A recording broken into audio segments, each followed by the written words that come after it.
Benvenuti alchiliani! Nell'ultimo periodo una notizia sta facendo infiammare gli animi di tutti noi. Lui è tornato e no, non parliamo di Benito Mussolini, la cui figura è davvero divisiva per il nostro pubblico, bensì di Dragon Ball Super. Quindi perché non tornare anche noi sul tema, facendo un bel video che vi farà litigare nei commenti?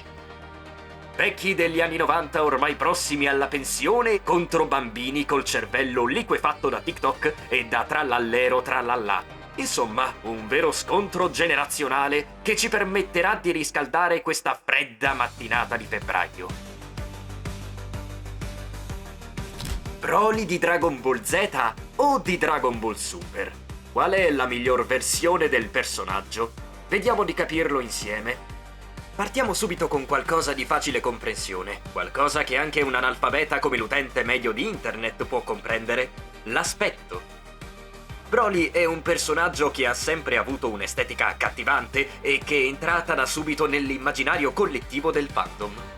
Ricordo bene che nei primi anni 2000 tantissimi bambini conoscevano e apprezzavano Broly pur non avendo mai visto gli OAV, non così facilmente reperibili, ma avendo visto questo personaggio in videogiochi o altro.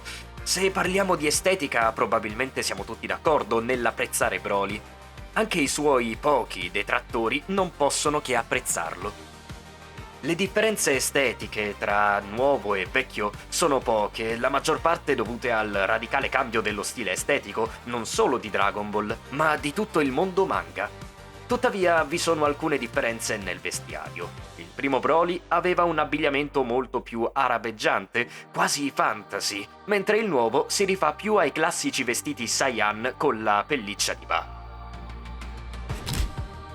Se dunque il nuovo Broly è forse più coerente nel contesto narrativo, il vecchio se ne frega, è solo fico, ed il fatto che sia diventato tanto iconico anche e soprattutto grazie al suo aspetto, rende il confronto su questo piano scontato su chi sia il migliore tra i due.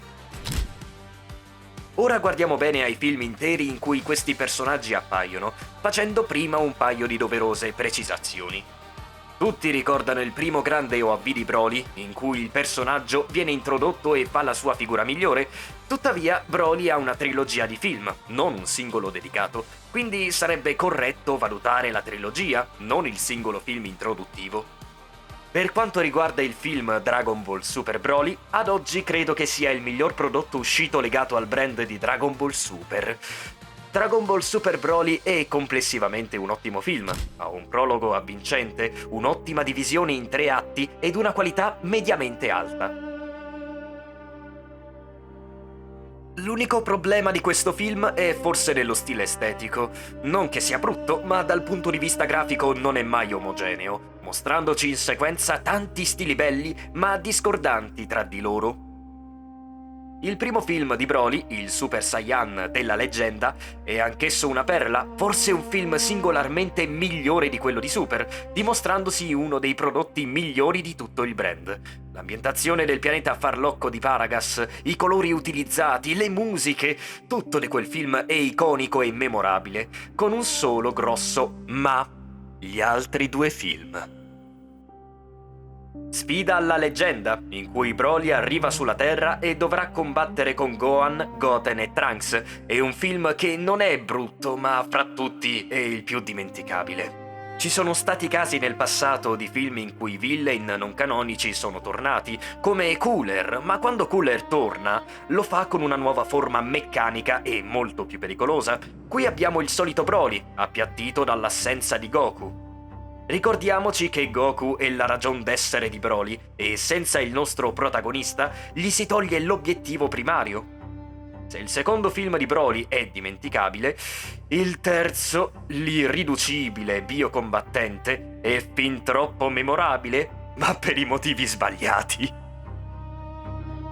Qui a Broly, o meglio al suo clone, viene data quella forma nuova di cui mi lamentavo precedentemente l'assenza, e come in qualsiasi storia basata sui desideri, ecco che la realizzazione di questo fa più danni che altro, come in un qualsiasi episodio dei 2 fantagenitori.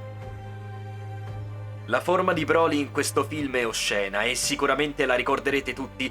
La storia della pellicola è debole e la risoluzione finale imbarazzante.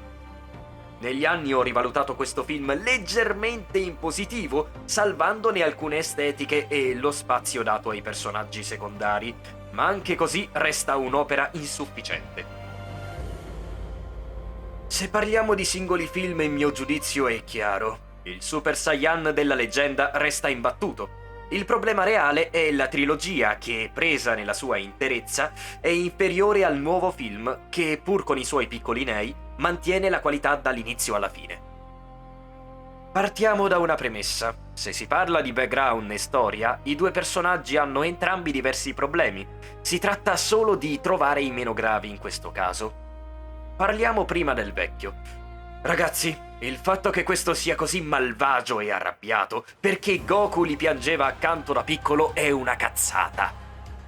Puoi girarci attorno, trovarci 1000 sovraletture filosofiche, comprarti il libro di Marco il Guru che ti spiega tutti i collegamenti tra Dragon Ball e la vera filosofia orientale e venire a scrivermeli nei commenti, ma resta una cazzata.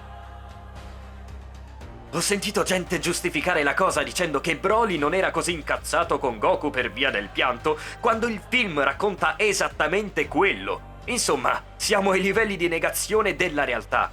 Alcuni ho sentito giustificare la cosa con la scusa del «era un motivo come un altro, serviva solo che fosse cattivo perché sì». E lo capisco, e mi sarebbe andato bene. Nessuna spiegazione sarebbe stata migliore di una spiegazione tanto stupida come quella che abbiamo avuto. Dove invece funziona molto di più il vecchio Broly sta nel suo sintetizzare la leggenda.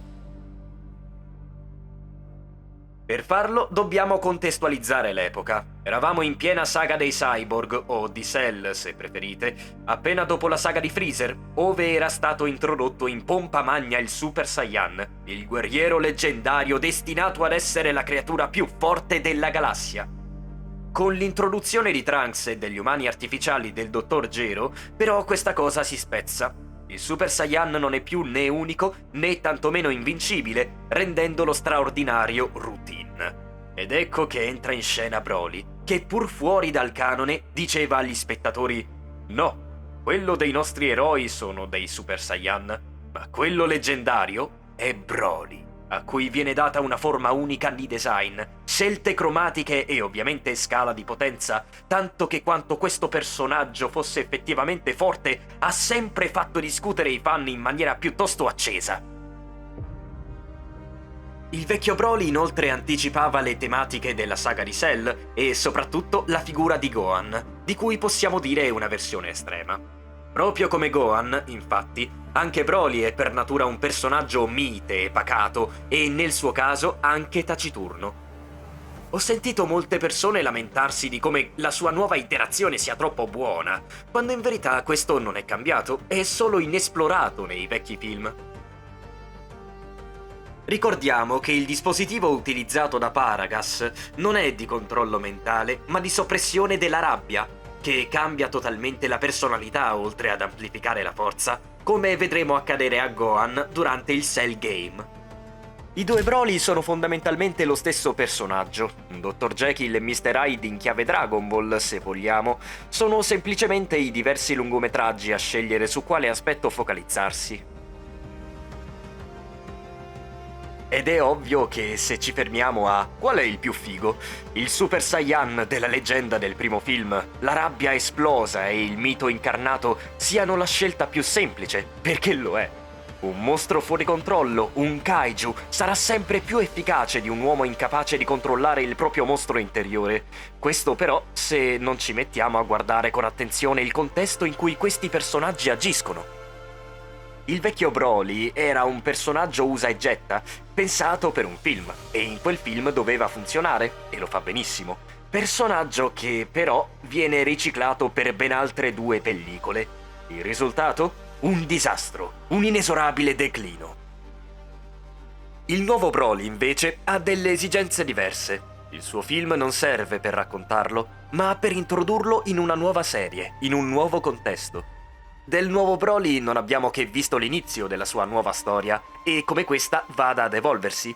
Pensiamo alla resurrezione di F, probabilmente uno dei contenuti peggiori legati al brand di Dragon Ball Super, eppure quel film, con tutti i suoi difetti, ci ha dato una cosa. Ha riportato Freezer nel cast di Dragon Ball, una scelta che poi ci ha dato in archi narrativi come quello del Torneo del Potere o della saga di Granola, alcune delle interazioni più belle e moderne del tiranno spaziale. Il nuovo film di Broly non esaurisce il personaggio, gli apre le porte a nuove possibilità ancora inesplorate. Voi quale Broly preferite? Il mostro inarrestabile o il ragazzo dalla forza incontrollata? Vecchio o nuovo? Fatecelo sapere nei commenti. Beyond All.